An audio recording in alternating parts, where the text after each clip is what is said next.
It was the review heard around the world. In that, I think I'm the only person in the world talking about this anime. And one person said I should give it a few more episodes. So I decided to. And let's see how that went. Cue title scene!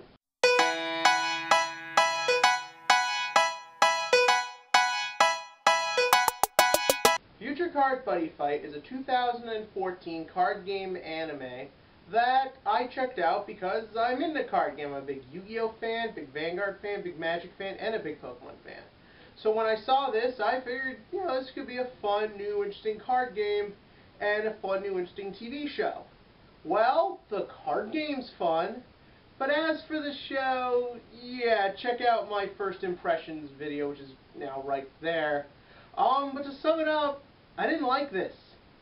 It's very loud, it's noisy, the characters make no sense, a good 50% of the acting is terrible, the world they're in doesn't make a whole lot of sense, it's confusing, it's ridiculous, it just feels like one big toy commercial, and I went off pretty hard on it. And as I said in the intro, I decided, because a viewer told me so, to wait until like 10 episodes had gone by and then report on if anything new had happened, or if it had gotten better, or what the story was. And to basically sum it up, has not gotten much better. Like I said, this show is still loud, noisy, one big toy commercial. The world it's in is outrageously ridiculous. Everyone, for the most part, is inconsistent as hell.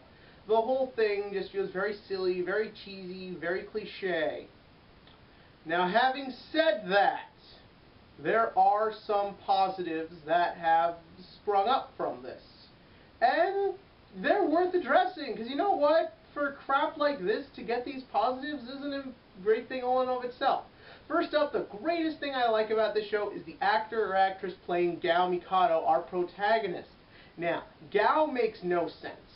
Essentially, the plot to this show, for those of you who don't know, is Thor, now changed to Drum Bunker Dragon, because trust me, this thing is the exact same thing as Thor.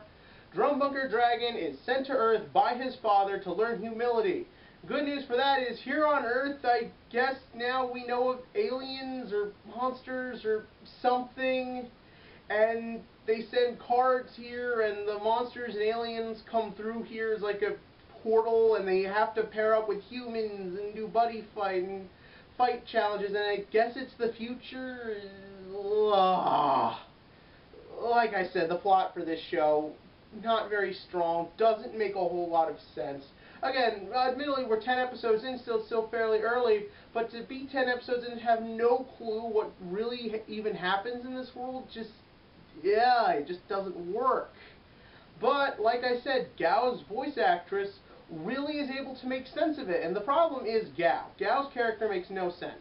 He goes from being completely childish to mature, to being over egotistical, to being not egotistical, and there's nothing consistent about him at all. He goes on this crap about wanting to be something called the Mighty Sun Fighter, whatever that means. He has an annoying speech, annoying personality, but you know what? The actor makes it work. This person clearly has succeeded in taking this character that anyone else would just phone in and not try at all, and really make it someone that at least kids can relate to. If nothing else, just because it's a nice, cheery voice, it feels the right age, it uses the right elements, it gets the right emotion down. And to be perfectly honest, there's one scene, I won't spoil it, it's in episode 6, where we sort of learn Gao's past. I'm not sure how an 11-year-old has much of a past, but whatever. We learn, like, what's he about, what's gone on in his past, certain things that have happened to him, and he sells it. It was the only time in 10 episodes I felt connected to anything. I really thought that was amazing and fun and interesting, and it lasts 5 minutes and then it's totally ruined. And a good part of that is just because everything looks so ridiculous and silly. Look, I get this is for children, but they go way too over the top with a lot of things. There's a teacher, he's got like plants for hair, there's a dance kid who does nothing but say puns and slang, and he's got bananas growing out of his head, and it's just unnecessary.